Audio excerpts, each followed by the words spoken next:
Hello and welcome to Lightways at Life Astrologer with me, Anna Isabel. And I am so happy to introduce my guest today, Wanda Sellar, who is the current president of the Astrological Lodge of London. Welcome, Wanda. Thank you, Anna. I'm really happy to be here. It's always a joy to speak with you, and your knowledge of astrology is so wide and so varied that it's always an honor to have you here. And this time I invited you because of a lecture that you gave at the lodge, called the Azimene Degrees and Past Lives. So tell us, Wanda, what are Azimene degrees? Well, I wish I knew. I've been trying to look up the actual word. If somebody knows that they can let me know.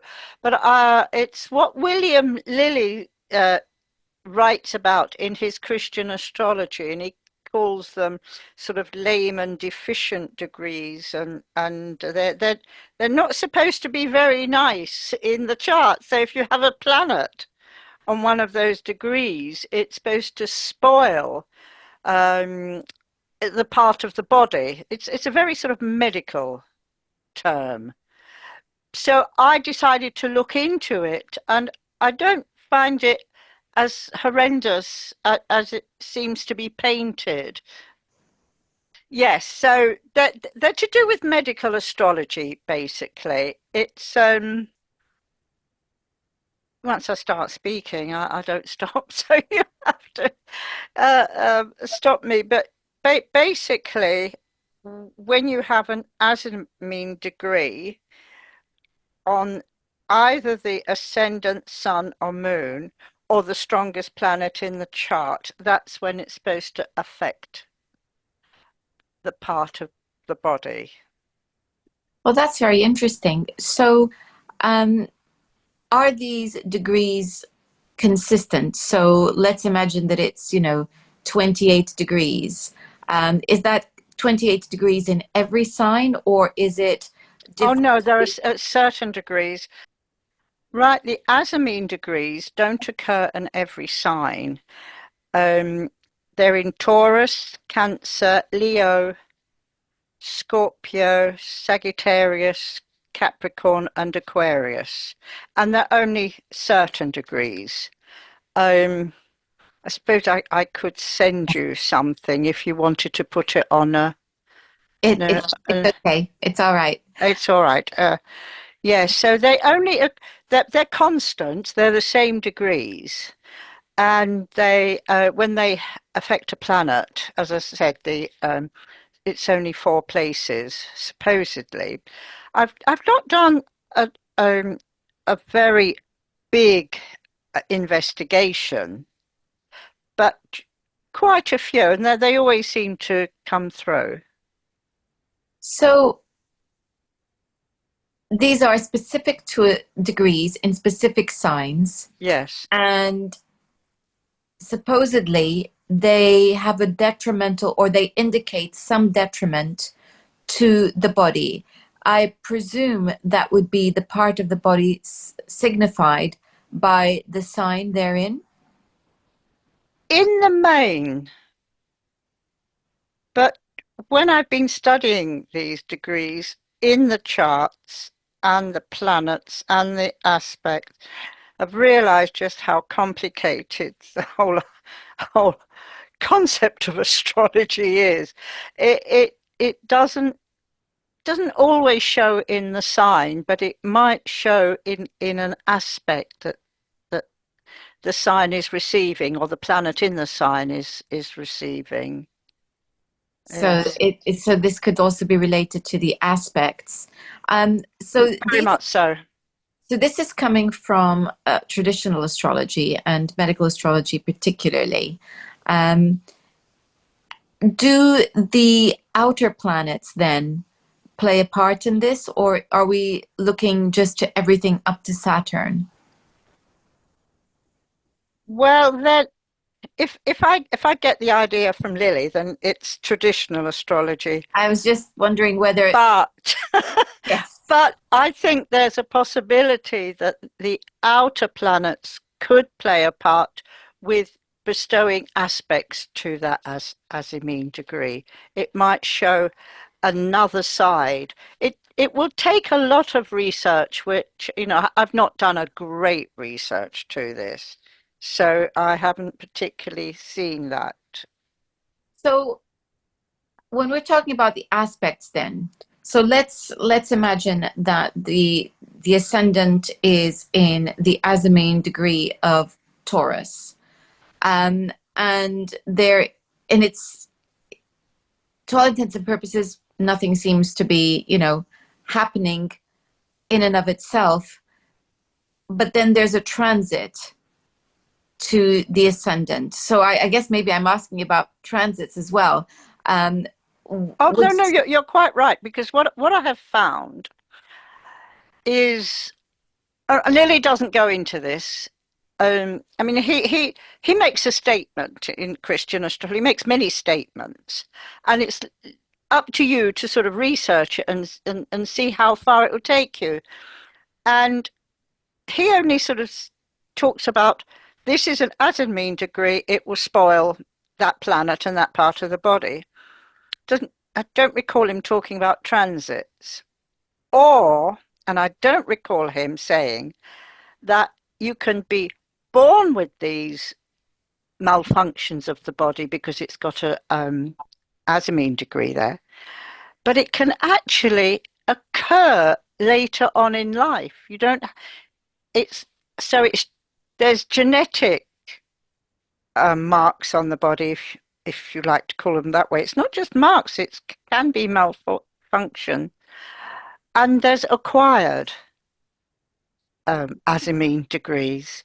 I'm an example myself. I don't think you can probably see with my glasses, but I have a mole at the side of my eye. So that's the face. And I have 18 degrees Leo rising, and 18 degrees is an Azimene degree.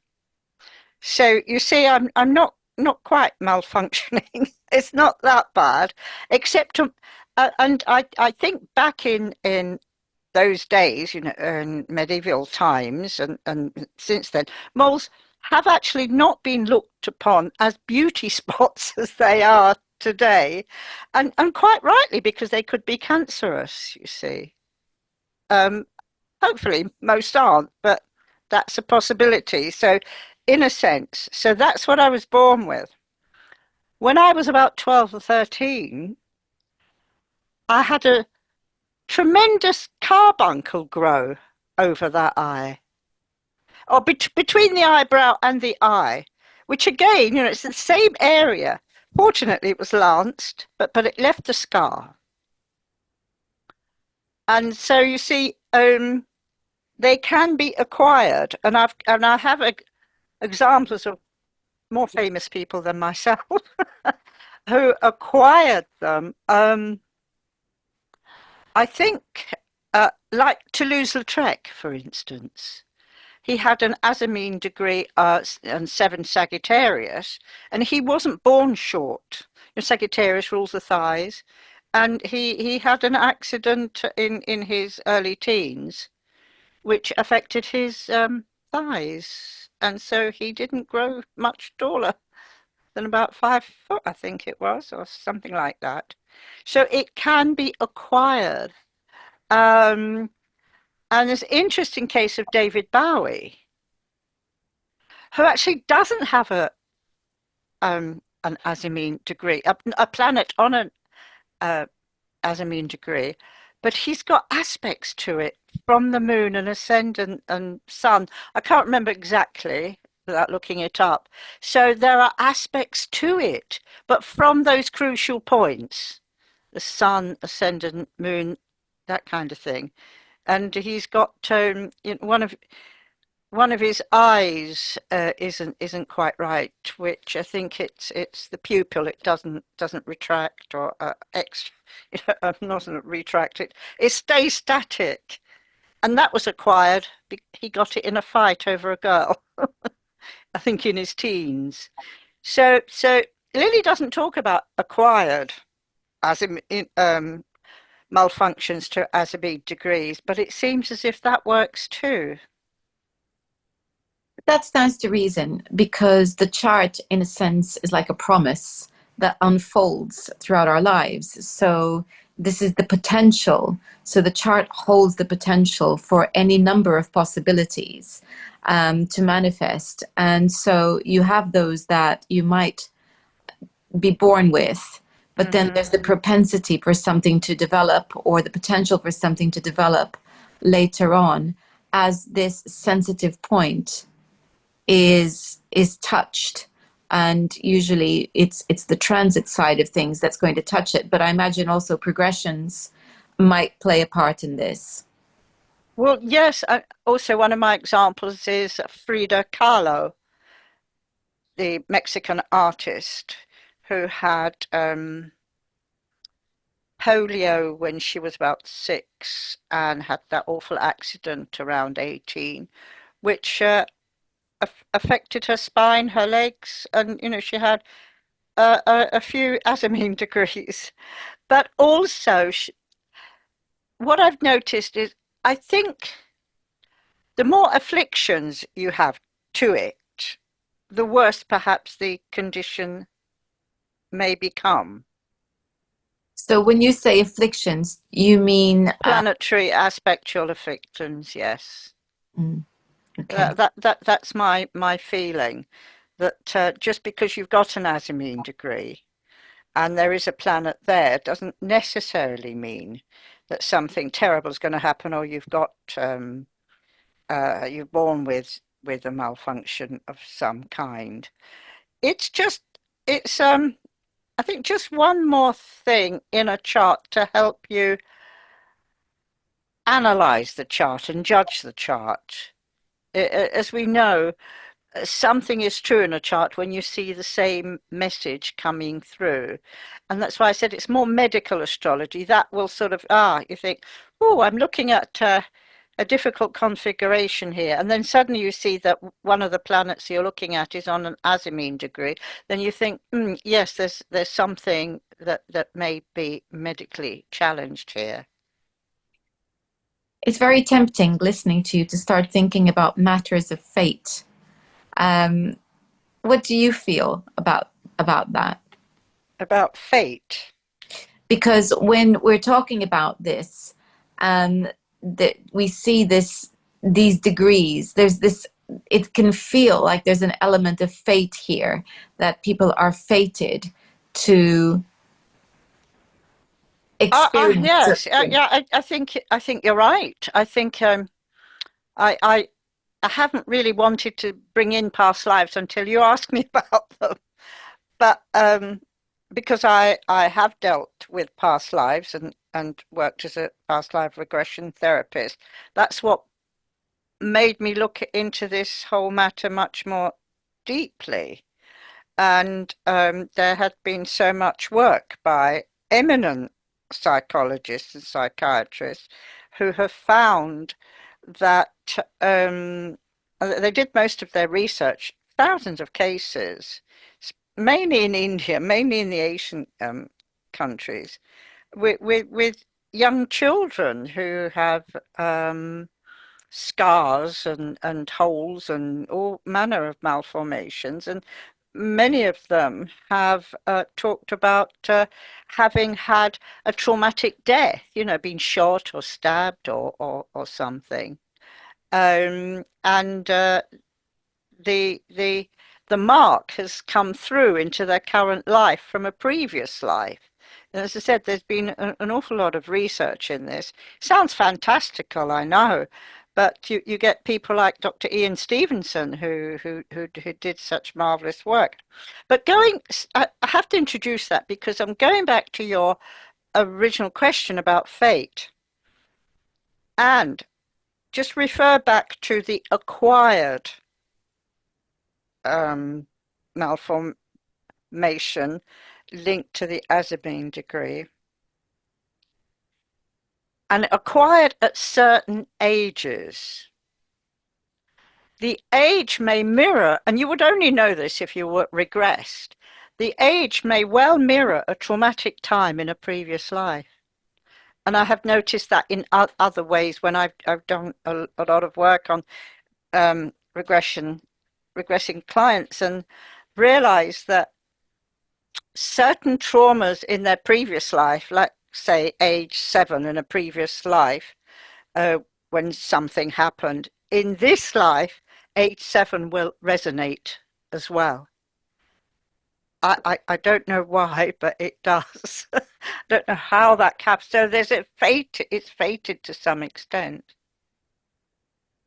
I think that's interesting because I have come across clients who, let's say, have a particular time of day that is difficult for them. So let's say it's 6 o'clock, is very difficult for them. And Excuse me. and then going back, we discover that time was significant because something happened, not in this lifetime, but in another lifetime at that time. So we have these echoes that act as almost like memory triggers that are there in the unconscious or the deep unconscious, about the past experiences that our souls have undergone. And I guess the simplest analogy would be for those who are new parents. Very often, becoming a parent starts triggering memories of things that happened when they were children. And so, and I've seen that so many times with my clients where they become a parent and suddenly they're acutely aware of sensitivities that they didn't really know they had. And it is having the baby in their lives. And it goes right back to experiences they had as in infancy as well. Well, that's very interesting. So I think we we do carry with us at a very deep unconscious level the experiences of the past. We do. According to Alice Bailey, there is actually an almost physical reason for the past, for carrying this. Now, she calls it the permanent atom. So it's like the ordinary atom, I suppose, with its neutrons, protons, and electrons, but invisible to the naked eye and only seen clairvoyantly. And this is because I was thinking, well, hold on, don't we have different bodies when it comes to reincarnation? But no, we don't, Well, apparently. we It, do physically, but we have the auric field and we have the different layers of the auric field.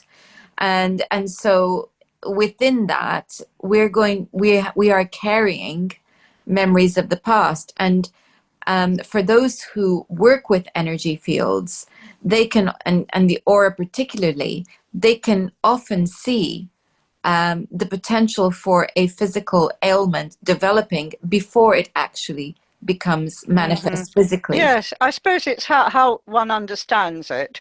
Um, the memory, from what I have understood, the memory is carried through, and the body is linked to your past body. Obviously, it's not going to look exactly the same, of course not, because there are other factors involved, aren't there, where we call genetics. But apparently, that there is that germ of the body there, so to speak, that links one with the other. And that's what Alice Bailey calls it, the permanent atom. Now, people like Dr. Ian Stevenson and also somebody called Joan Grant. Have you heard of Joan Grant? She was quite a famous regression therapist and author. Both of them, although they never called it permanent atom, as Alice Bailey does, they had a different name for it. They sensed that there was something that links one life with the other. And I'm just looking to see what they called it. Right, Dr. Stevenson called it a psychophore. He which means soul bearer.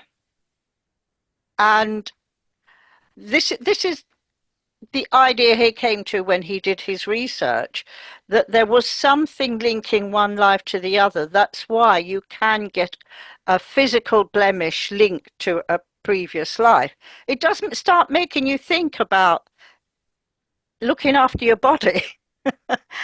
And Joan Grant, who was very famous in her field as a past life regressionist, she referred to it as the supra-physical body. So they both had this sense that there was a link that went from one body to another through the incarnations, which, you know, again, it sounds fantastical. To me, I've just made the research and looked at it. I don't know how far I believe it. I probably do, but it just needs so much more research. If all these eminent people were involved, I think there must be something there. I think there is. And I guess the next question, because um, you were talking about DNA and the inheritance, the physical inheritance. So I was wondering whether you have had the opportunity yet to look at this in the context of families. So do Azimene degrees crop up in the charts of family members? Well, I don't know that myself, um, and I've not made any sort of research in that, which it would be good. But I was struck by the fact that when Dr. Stevenson did his research, a lot of the reincarnating souls, if you like, were kind of linked to families to some extent. Yes, not all, but there was a family link here and there. Mm. And the detractors to all this will say that it is genetic, something carried on through the family. But that can't be the case in many other cases.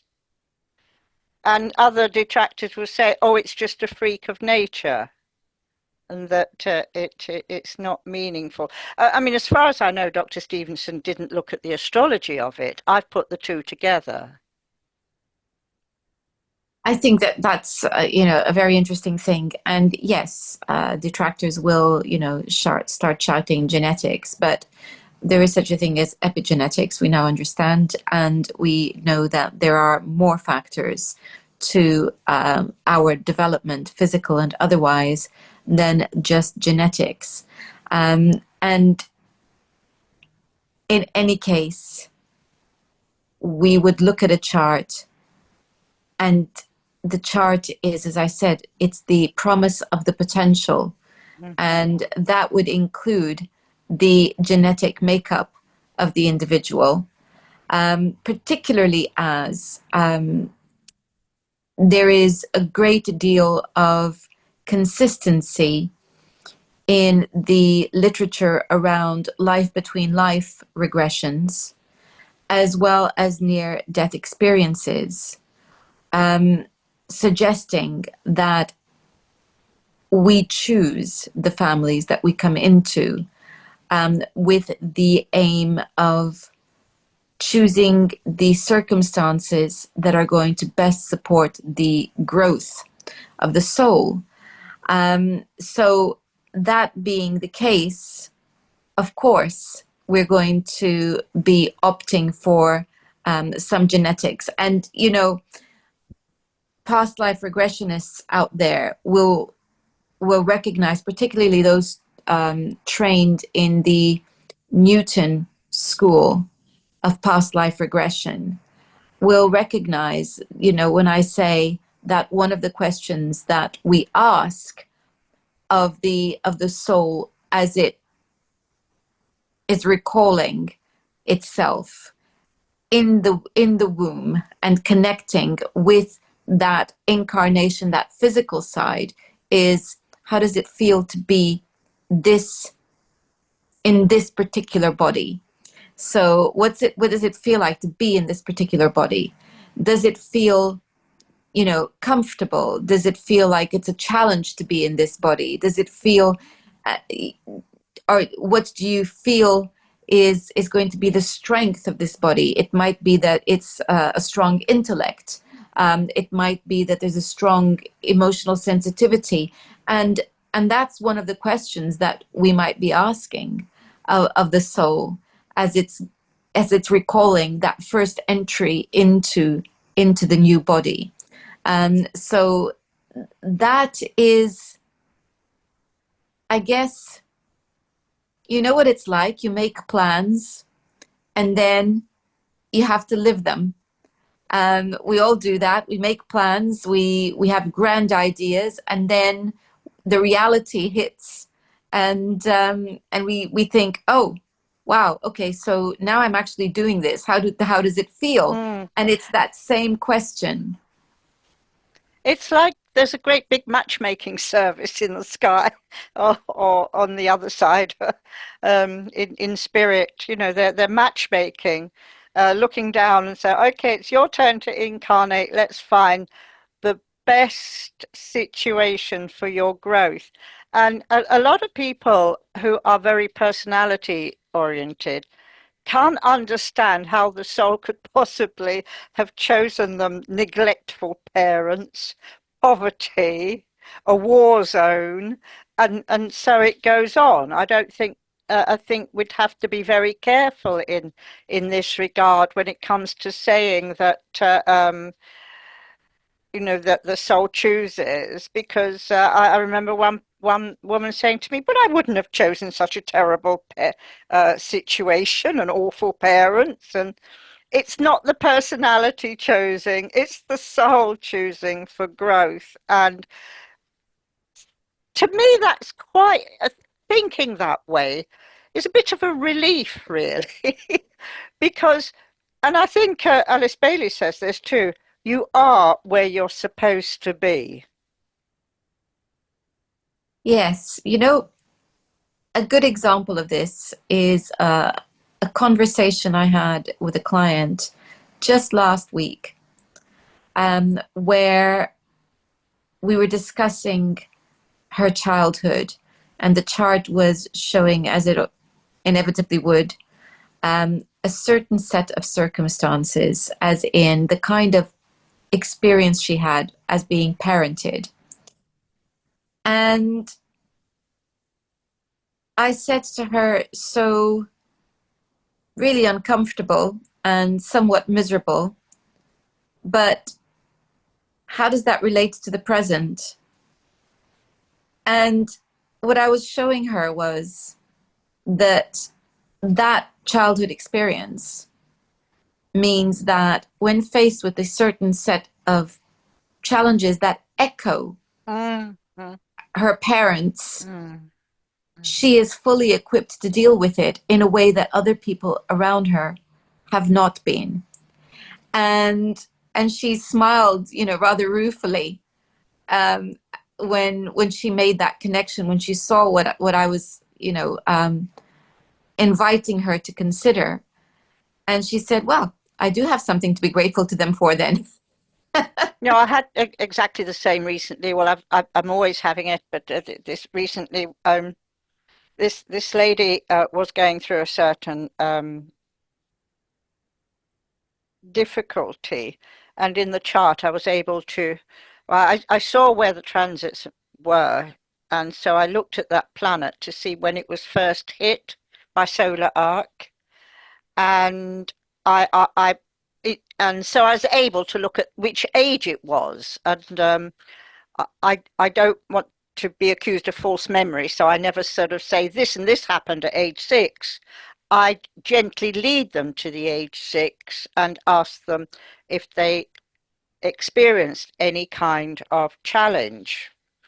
And a lot of people at first won't remember because they're expecting some great trauma, but it doesn't have to be a trauma. It's how they navigate a particular challenge. And it often is school at that age.